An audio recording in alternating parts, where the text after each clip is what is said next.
m'appelle Judith Gagnon, j'ai 34 ans, je viens de Terrebonne, je suis auteure et lesbienne.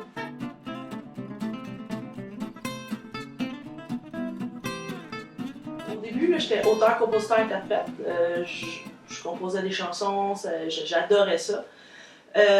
Un moment donné, il y a peut-être 9-10 ans, je sais pas, j'étais moins intéressée à composer. La musique, c'était pas ma force, moi c'était les mots. Puis le déclic s'est fait quand j'ai écouté une émission de télé, une série américaine, qui l'histoire ne terminait pas exactement comme je voulais. Puis, et je voulais pas rentrer dans le fanfiction, là, je voulais pas refaire les scènes ou refaire l'histoire de la série. Mais c'est ce qui a été le déclic. Puis j'avais une idée, je l'ai écrit assez rapidement. Puis ça m'a permis de rejouer avec les mots comme j'avais. L'histoire se passe en 2060, c'est pas une science-fiction contrairement à ce qu'on pense. Mes deux personnages, c'est Phoenix, qui est la chef du clan, qui est comme un groupe qui combat le gouvernement. Puis l'autre, elle va rencontrer Kansas, qui est supposé être son ennemi, qui est un agent spécial du gouvernement de coalition d'ailleurs, qui va infiltrer le clan pour essayer de les faire rentrer dans les rangs, pour essayer de faire disparaître le clan. Puis, de fil en aiguille, ils vont se rendre compte qu'ils ont quand même des atomes crochus. Moi, j'ai fait des recherches, puis je trouvais pas grand-chose, à part la journée que je suis tombée sur le site d'Homo Romance Édition.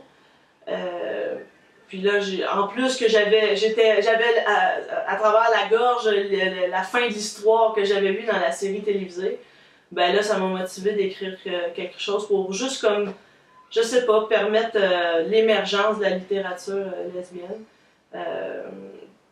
Puis aussi le fait que mon histoire, je voulais que ça représente, je voulais quelqu'un qui se pose des questions ou qui se questionne sur lui-même, se dise, ben crime, tu peux être lesbienne, mais être forte, si je peux dire. Avoir un modèle, c'est sûr que c'est des personnages de fiction, mais avoir un modèle de caractère fort, de leader. Ben, moi, je m'identifie 100% lesbienne, mais j'aime pas beaucoup le mot. Comme je crois qu'il y en a eu plusieurs à pas aimer ça. Moi, j'aime mieux m'identifier comme gay ou homosexuel, mais gay, je trouve que c'est plus fluide, plus joli que le mot lesbienne. Je pourrais pas l'expliquer, je sais pas pourquoi, mais je m'identifie plus comme gay que comme lesbienne, mais je suis 100%. Moi, je viens de Plessisville, au centre du Québec. Avant, on disait dans les Bois-Francs. Maintenant, c'est le centre du Québec. C'est vraiment une petite ville là, de 6-7 000, peut-être 8 000 habitants si on inclut la paroisse. Puis j'ai été là toute mon adolescence. Moi, du plus loin que je me souviens, inconsciemment, je pense que je sais que je suis attirée par les femmes depuis la maternelle. Donc, c'était pas clair dans mon esprit à l'époque, là, mais au secondaire, quand j'ai commencé à me poser des questions, avec le recul, je me rendais compte que c'était de très loin ma réflexion. À l'époque, il n'y avait pas Internet, il n'y avait pas les modèles. Je trouve ça dommage. Puis, tu sais, je ne sais pas si je vais devenir un modèle, c'est pas la question, mais je voulais vraiment montrer que, tu sais, qu'on peut accomplir des choses en étant homosexuel, là, qu'il n'y a pas de gêne à ça. C'est sûr que le changement entre les cis et les grandes villes est complètement différent pour l'orientation, pour vivre notre orientation. Puis, je pense que ça m'a permis de m'épanouir parce que je suis pas sûre qu'à Plessis j'aurais réussi.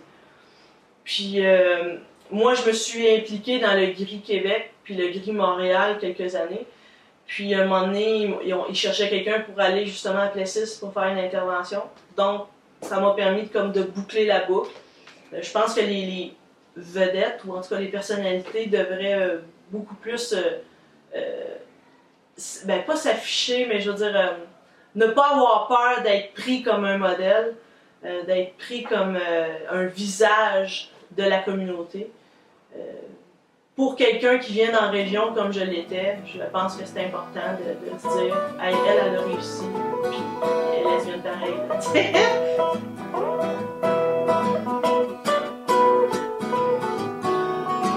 Je me suis encore réveillé dans le néant, perdu dans le vide cherchant mon âme.